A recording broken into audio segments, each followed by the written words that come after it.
بسم اللہ الرحمن الرحیم۔ السلام علیکم۔ پریویس ویڈیو میں ہم نے پہلی 5 منتخب جو حدیث مبارکہ ہیں، یہ باب اول کا حصہ جیم ہے حدیث نبویہ۔ آج اس کی ہم دوسری ویڈیو بنا رہے ہیں جس میں ہم 6 نمبر سے 10 نمبر تک کی حدیث مبارکہ کو ڈسکس کریں گے، یعنی کہ 5 حدیثیں ہم تشریح کے ساتھ پڑھیں گے، اور پچھلی ویڈیو میں ہم نے پہلی 5 حدیث نبویہ تشریح کے ساتھ پڑھی تھی۔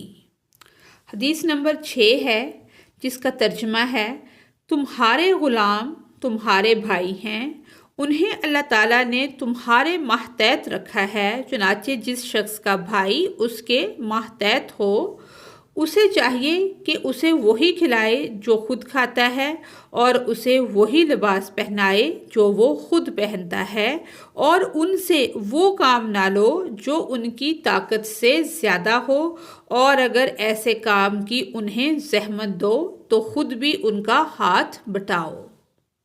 یعنی کہ مفہوم اس کا یہ ہے، تمہارے غلام تمہارے بھائی ہیں، اور تشریح اس کی یہ ہے، اس حدیث پاک میں رسول اکرم خاتم النبیین صلی اللہ علیہ وآلہ وصحبہ وسلم نے غلاموں، نوکروں، ملازموں کو مسلمانوں کا بھائی قرار دیا ہے۔ فرمایا تمہارے ماتحت تمہارے غلام ملازم تمہارے سگے بھائیوں کی طرح ہیں، جس طرح تم اپنے سگے بھائیوں کے ساتھ حسن سلوک سے پیش آتے ہو، ایسے ہی اپنے ملازموں کا خیال رکھو، خصوصاً جو تم خود کھانا کھاتے ہو ویسا ہی اچھا کھانا اپنے ملازموں کو کھلاؤ، جیسا خود اچھا لباس پہنتے ہو ویسا ہی اچھا لباس اپنے غلاموں ملازمین کو پہناؤ۔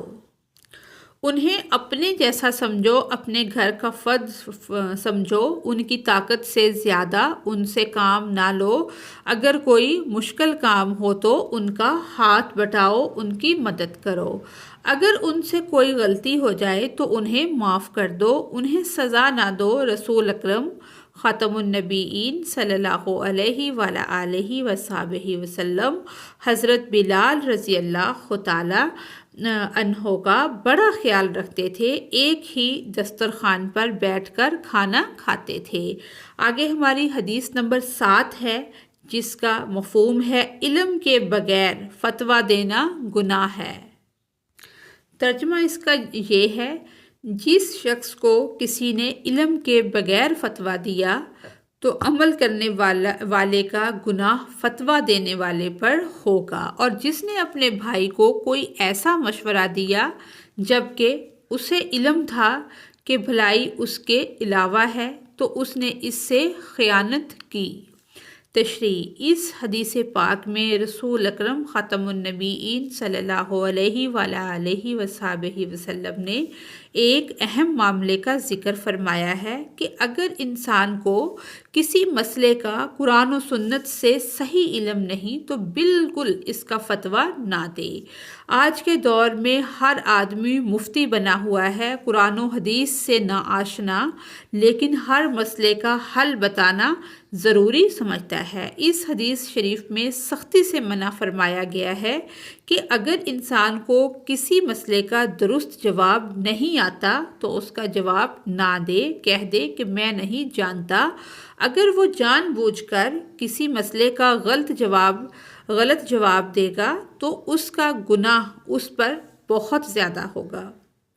اسی طرح فرمایا، اگر کوئی مسلمان بھائی آپ سے کسی اہم معاملے پر مشورہ مانگے تو صحیح مشورہ دو، غلط مشورہ بالکل نہ دو۔ جان بوجھ کر غلط مشورہ دینا دھوکہ اور خیانت ہے، اور یہ گناہ ہے۔ اللہ تعالیٰ اور رسول پاک خاتم النبیین صلی اللہ علیہ وآلہ وصحبہ وسلم نے خیانت سے منع فرمایا ہے۔ مسلمان کا خیر خواہ ہوتا ہے، غلط مشورہ خیر خواہی نہیں، بد دیانتی اور خیانت ہے۔ حدیث نمبر 8 ہے جس کا مفہوم ہے، حیا سے ہمیشہ بھلائی ہے۔ ترجمہ اس کا یہ ہے، حیا سے ہمیشہ بھلائی پیدا ہوتی ہے۔ تشریح ہے اس کی، اس حدیث پاک میں شرم و حیا کی اہمیت بیان کی گئی ہے۔ ایک جگہ آپ خاتم النبیین صلی اللہ علیہ وآلہ وصحبہ وسلم نے فرمایا، حیا ایمان کا حصہ ہے۔ شرم و حیا مسلمان مرد و عورت کا زیور ہے۔ رسول اکرم خاتم النبیین صلی اللہ علیہ وآلہ وصحبہ وسلم بہت زیادہ شرم و حیا کیا کرتے تھے۔ صحابہ کرام رضی اللہ تعالی عنہم، خصوصاً حضرت عثمان غنی رضی اللہ تعالی عنہ شرم و حیا کا پیکر تھے۔ کسی بھی مرد یا عورت میں اگر شرم و حیا ہے تو اس میں خیر ہی خیر، بھلائی ہی بھلائی ہے۔ بے شرم و بے حیا انسان کی کوئی عزت و توقیر نہیں۔ شرم و حیا نیک لوگوں کی پہچان ہے۔ شرم و حیا آنکھوں میں ہوتی ہے۔ عورت پردے میں رہے، کسی سے فضول بات نہ کرے، دستور کے مطابق بات کرے۔ شرم و حیا عورت کا زیور اور مرد کی زینت ہے۔ حیا اخلاق کی روح ہے۔ بے شرمی و بے حیائی برائی کی جڑ ہے۔ جو شخص حیا سے محروم ہو جاتا ہے وہ بدی و گناہ کا بے خوفی سے ارتکاب کرتا ہے۔ یہ حدیث دی گئی ہے۔ حیا کا سرچشمہ ایمان ہے۔ حیا ایک ایسی خوبی ہے جس سے انسان برے کاموں سے بچ جاتا ہے۔ حدیث نمبر 9 ہے، جس کا مفہوم ہے فائدہ دینے والے علم، حلال روزی اور قبولیت والا عمل مانگنا۔ یہ ہماری حدیث ہے، حدیث نمبر 9 ہے۔ ترجمہ اس کا یہ ہے، اے اللہ، بے شک میں تجھ سے فائدہ دینے والا علم، حلال روزی اور قبولیت والا عمل مانگتا ہوں۔ تشریح: اس حدیث شریف میں رسول اکرم خاتم النبیین صلی اللہ علیہ وآلہ وصحبہ وسلم نے نفع دینے والے علم، رزق حلال اور قبولیت والے عمل کی درخواست کرنے کے بارے میں فرمایا ہے۔ رسول اکرم خاتم النبیین صلی اللہ علیہ وآلہ وصحبہ وسلم صبح و شام جو دعائیں مانگا کرتے تھے ان میں ایک یہ بھی ہے کہ اے اللہ، میں تجھ سے نفع و فائدہ دینے والے علم کی درخواست کرتا ہوں۔ اسی طرح یہ بھی مسنون دعا ہے کہ اے اللہ، جو علم تو نے ہمیں دیا ہے اسے ہمارے لیے مفید بنا اور ہمیں ایسا علم عطا فرما جو ہمیں زندگی اور آخرت میں نفع پہنچائے۔ ہماری دعا ہے کہ اللہ تعالی ہمیں بھی ایسا مفید علم عطا فرمائے اور اس پر عمل اور اس کے آگے اشاعت کی توفیق بھی نصیب فرمائے۔ مفید علم کے ساتھ رزق حلال کا حصول اور قبولیت والا عمل بھی عطا فرمائے، آمین۔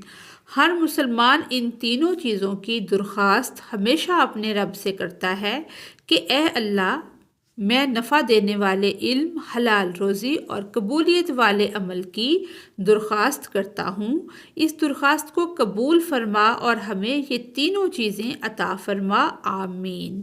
لو جان بیچ کر بھی کہ جان بیچنے سے لو جان بیچ کر بھی جو علم و ہنر ملے، جس سے ملے، جہاں سے ملے، جس قدر ملے۔ آگے ہماری حدیث نمبر 10 ہے،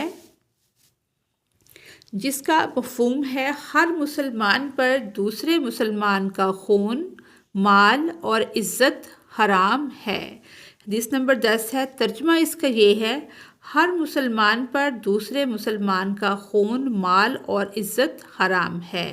تشریح: اس حدیث شریف میں رسول اکرم خاتم النبیین صلی اللہ علیہ وآلہ وصحبہ وسلم نے ارشاد فرمایا کہ ہر مسلمان کے لیے لازمی و ضروری ہے کہ وہ اپنے مسلمان بھائی کی عزت کرے۔ اس کا قتل، اس کا مال، اس کی عزت اس پر حرام ہے، یعنی ہر مسلمان کا خون، مال و جائیداد، عزت و آبرو دوسرے مسلمان پر حرام ہے۔ یہ کس قدر سنہری اصول ہے۔ حقیقت یہ ہے کہ اگر انسان کی جان و مال اور آبرو کا تحفظ ہو جائے تو یہ دنیا واقعی